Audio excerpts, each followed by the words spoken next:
Hai Sobat Readers, di kesempatan kali ini saya akan mereview sebuah buku karya Toshikazu Kawaguchi yang berjudul Funikuli Funikula dalam serisnya Kisah-Kisah yang Baru Terungkap.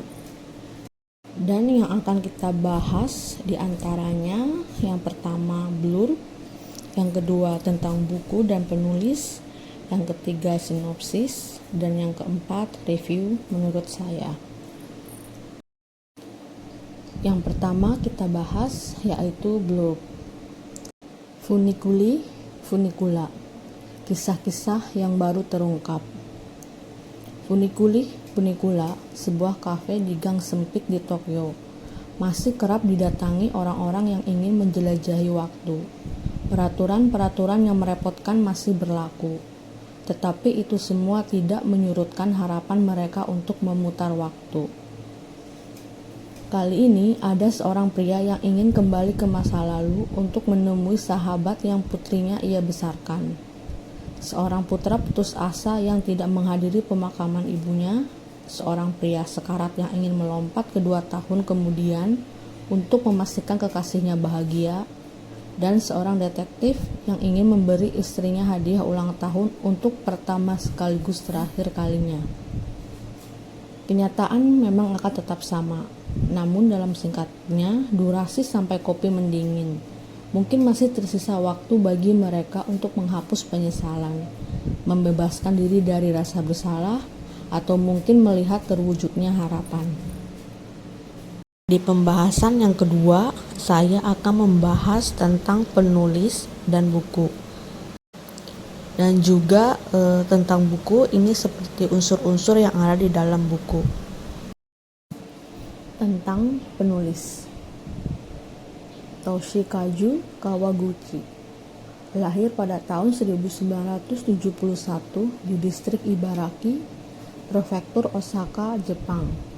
Ia pernah tergabung dalam sebuah grup teater bernama Sonic Snail sebagai produser, sutradara, dan penulis naskah. Pertunjukan teaternya yang terkenal antara lain adalah Couple, Yuyake no Uta, dan Family Time. Ia memenangkan penghargaan utama dalam Festival Teater Suginami ke-10 untuk karya garapannya bersama 1110 Productions berjudul Kohiga Samenai Uchini, yang kemudian diadaptasi menjadi novel pertamanya dan dinominasikan untuk Japan Booksellers Award 2017 serta menjadi dasar novel ini. Tentang buku, yang pertama yaitu tema, dimana temanya ini menurut saya adalah relationship dengan orang-orang terdekat seperti sahabat, kekasih, ataupun orang tua. Yang kedua latar. Untuk latar tempat, dari nama penulisnya saja pasti kalian tahu ini dari negara mana. Dan lebih spesifiknya lagi, ini ada di sebuah kafe yang berada di Rubana. Rubana itu sendiri menurut KBBI atau Kamus Besar Bahasa Indonesia adalah ruang bawah tanah, lantai gedung yang sebagian atau seluruhnya berada di bawah tanah. Dan yang ketiga adalah alur. Untuk alur sendiri menurut saya alurnya maju mundur ya, karena bisa ke masa depan ataupun ke masa lalu. Yang keempat, penokohan. Penokohan di sini adalah tokoh yang menurut saya cukup ambil-andil dalam semua cerita ya. Jadi saya nggak membahas semua tokoh yang ada, tapi hanya utamanya aja. Di sini tokoh utamanya yaitu Kazuto Kita, pramusaji di Funikuli Funikula yang menyeduh kopi untuk ritual kembali ke masa lalu ataupun masa depan. Dan juga ada Nagareto Kita, kakak sepupu Kazu yang juga pemilik kafe. Dan juga Mekito Kita, anak dari Nagareto Kita. Untuk genrenya di sini yaitu genrenya healing fiction, slice of life, dan juga fantasi. Yang ketiga adalah sinopsis. Di sini saya beritahu kembali, novel ini berlatar di sebuah kafe yang berada di Rubana. Kafe ini menyajikan kopi, di mana kopi ini adalah inti untuk melakukan ritual mengulang waktu. Dengan syarat kopi harus habis sebelum dingin dan tidak boleh meninggalkan kursi selama berada di pengulangan waktu itu. Kafe ini juga menjadi urban legend yang banyak dibicarakan oleh orang-orang. Namun banyak pula yang menganggap hal itu hanyalah sebuah karangan. Di novel Funiculi-Funicula ini ada 4 cerita yang berbeda-beda, yaitu mengenai sahabat, ibu dan putra, kekasih, dan juga suami dengan istrinya. Kisah pertama yaitu menceritakan tentang persahabatan antara Gotaro dan Shuichi. Di sini Shuichi merupakan anggota satu klub rugby dengan Gotaro semasa sekolah dan juga saat kuliah. Gotaro ini ingin kembali ke masa lalu karena ia merasa bersalah dan ingin meminta maaf kepada Shuichi. Selama 22 tahun ini Gotaro membohongi putrinya yang bernama Haruka karena ia tidak menceritakan kejadian yang sebenarnya kepada Haruka mengenai kedua orang tua kandungnya. Dan di saat sang putri meminta izin untuk menikah, Gotaro langsung merasa bersalah karena seharusnya bukan dia yang menjadi pendamping di hari bahagia putrinya. Karena itu Gotaro ingin kembali ke masa lalu dan menjelaskan semuanya kepada Shuichi mengenai dirinya dan juga putri yang diasuh olehnya. Gotaro kembali ke masa lalu dengan membawa kamera untuk ditujukan kepada Shuichi. Di sini Shuichi dan Gotaro saling menceritakan, berkeluh kesah, bahkan sampai mengeluarkan air mata. Mungkin kalau kalian langsung membaca bukunya, kalian pun pasti nggak akan bisa membendung air mata. Di sini Gotaro juga ingin membuat sebuah video dengan Shuichi untuk ditunjukkan kepada Haruka sebelum ia menikah. Cerita kedua yaitu mengenai ibu dan putra. Ibu Kyoko dan Yukio adalah Kinuyo yang berjuang melawan sakit kanker stadium lanjut dan meninggal sebulan yang lalu. Yukio Mita adalah putra Kinuyo yang belajar di bawah bimbingan pengrajin tembikar terkenal di Kyoto. Kyoko tidak memberitahu Yukio jika sang ibu sedang diopnam karena dilarang oleh sang ibu. Karena itu di saat hari-hari terakhirnya bahkan meninggal pun Yukio tidak tahu mengenai keadaan ibunya.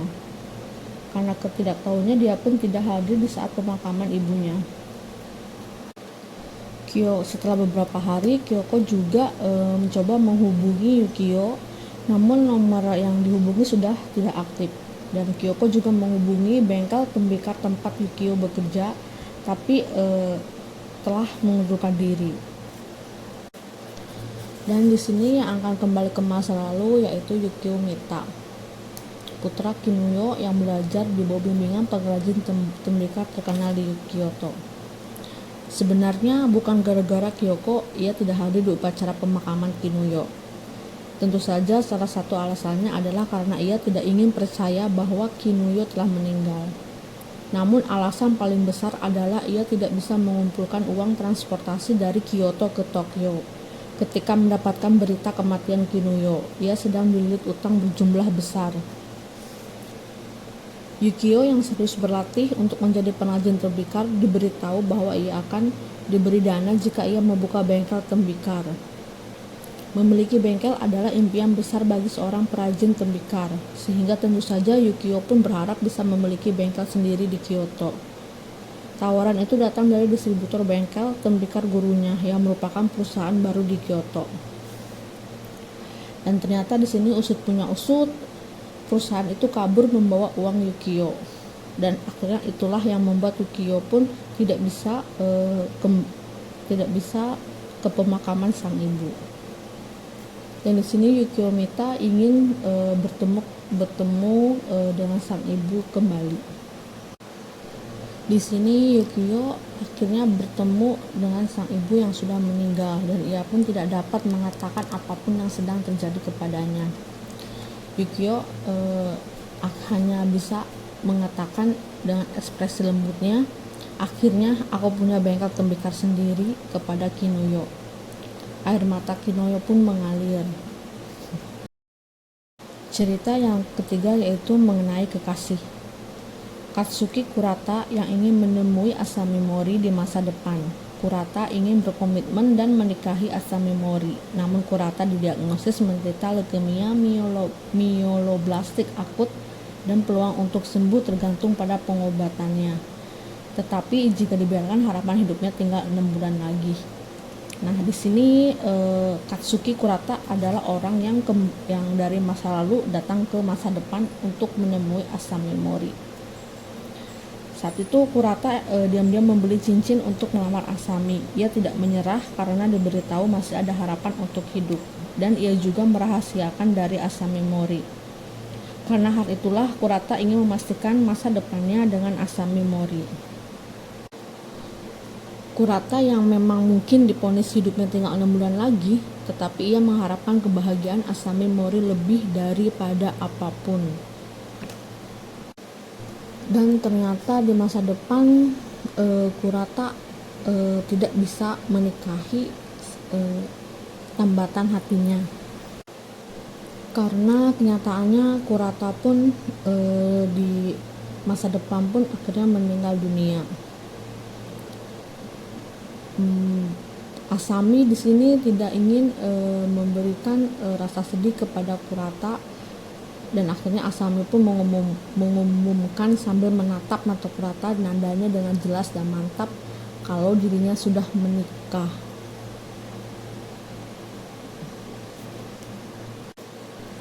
Dan Kurata pun mengatakan, "Sepertinya aku memang terlalu khawatir."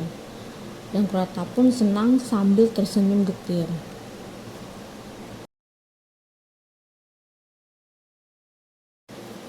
Dan cerita terakhir yaitu cerita antara suami dan istrinya. Di sini sang suami, Kiyoshi Manda, adalah orang yang ingin kembali ke masa lalu untuk bertemu sang istrinya untuk memberikan kado yang belum sempat ia berikan.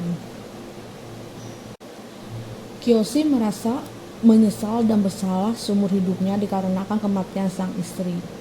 Karena pada hari kematian sang istri, ia berjanji untuk bertemu di kafe ini. Dikarenakan di masa lalu tidak ada handphone, jadi tidak ada cara untuk memberitahunya. Alhasil sang istri menunggunya dalam waktu yang cukup lama. Dan dalam perjalanan pulang, sang istri bertemu perampok. Kiyoshi Manda dan istrinya Kimiko bertemu saat ia masih duduk di bangku SMA, dan mereka berdua memang bercita-cita ingin menjadi seorang polisi. Hanya saja Kimiko tidak lulus ujian, dan ternyata setelah Kiyoshi menjadi seorang detektif, hal itulah yang paling membuat Kimiko merasa sangat senang. Pada hari itu ketika mereka ingin bertemu di kafe, Kiyoshi mendadak menerima tugas, dan Kimiko mau tidak mau akhirnya ia pun menunggu suaminya di kafe itu. Namun karena tidak ada info apapun, ia menunggu sangat lama. Dan peristiwa itu dapat digambarkan sebagai insiden tragis, karena Kiyoshi tidak muncul pada waktu yang dijanjikan. Kimiko menunggu sampai kafe tutup. Setelah meninggalkan kafe, Kimiko berbelok ke kanan lalu masuk ke gang belakang. Meskipun gelap, itu adalah jalan pintas menuju stasiun. Di tengah jalan, Kimiko melihat begal sedang menyerang seorang nenek. Kimiko yang rasa keadilannya kuat tentu tidak bisa mengabaikan kejahatan yang terjadi di depan matanya. Maka ia mendekati begal itu dengan hati-hati, bermaksud untuk bicara baik-baik. Tidak ada yang tahu apa yang akan perampok itu lakukan kepada si nenek jika Kimiko tiba-tiba membuatnya panik. Begal itu pun membawa senjata tajam, namun Kimiko yakin ia bisa meyakinkan si perampok dengan mengalihkan perhatian kepada dirinya. Namun di sisi lain jalan tiba-tiba terdengar pria berteriak. Mendengar suara itu, begal itu mendorong si nenek lalu berlari cepat kilat ke arah Kimiko. Ia berusaha melewati Kimiko, tetapi karena panik ia tersandung hingga jatuh menabraknya masih sambil memegang senjata. Itu adalah pisau serbaguna yang biasa dipakai untuk membuka box dan semacamnya. Meskipun tajam, itu tidak akan menimbulkan cedera fatal jika menembus mantel Kimiko.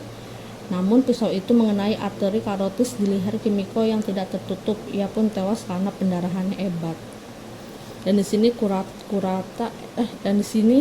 Kiyoshi merasa bersalah karena seandainya ia menepati janji, kemungkinan insiden itu tidak akan terjadi.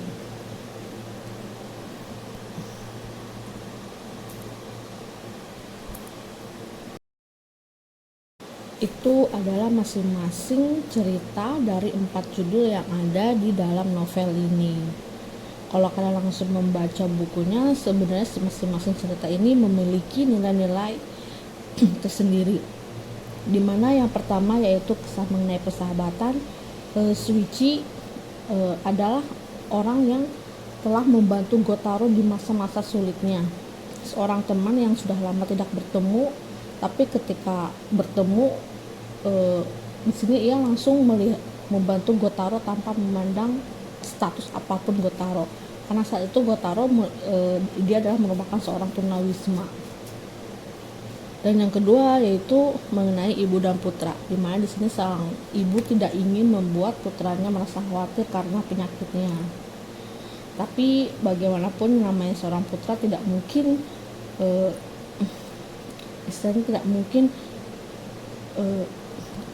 tidak mungkin mengabaikan seorang ibu ketika sakit. Dan yang ketiga di sini mengenai seorang kekasih yaitu Katsuki Kurata yang terkena penyakit yang ingin berkomitmen dengan Asami Mori sang kekasihnya. Karena hal itu ya benar-benar ingin memastikan kebahagiaan untuk sang wanita. Bahkan Asami Mori pun meskipun ia menunjukkan jika ia sudah menikah, padahal kenyataannya itu adalah cincin yang ia pinjam dari temannya untuk memastikan Kurata tidak merasa sedih. Karena Asami Mori pun menyukai Kurata. Bahkan dia pun mengatakan tidak mungkin menikah jika tidak dengan Kurata.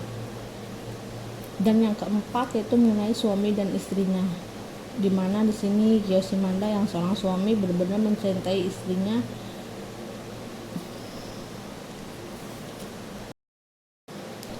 Dan selain nilai-nilai yang ada di cerita tersebut, dari segi keseluruhan cerita yang dibawakan itu memang cukup ringan, pas banget ya buat orang yang memang gak suka bacaan berat ataupun berpikir. Hanya saja mungkin banyak banyak kata yang berbau bahasa Jepang. Di sini relationship tentang persahabatan, keluarga, dan kekasih sangat mengharukan. Kita seolah terbawa dan terhanyut dalam kisah itu sendiri. Penulisnya juga cukup detail yang mendeskripsikan tempat dan karakter. Dan setiap kisah yang ada di cerita ini penuh makna dan pastinya mengundang dan mengandung bawang. Dan dari keseluruhan cerita di sini tokoh yang paling menarik perhatian aku sih di sini adalah tokoh Kazuto kita ya, Kazu si gadis yang bermental kuat, dimana setiap hari ia selalu menyajikan kopi untuk ritual ke masa depan. Namun di saat yang sama ia juga memikirkan sang ibu yang kembali ke masa lalu dan terperangkap di sana dan tidak bisa kembali ke masa depan. Sekian review novel dari aku. Maaf ya kalau ada kesalahan kata dan cerita. Jika ada kritik dan saran, boleh komen ya di kolom komentar. Terima kasih.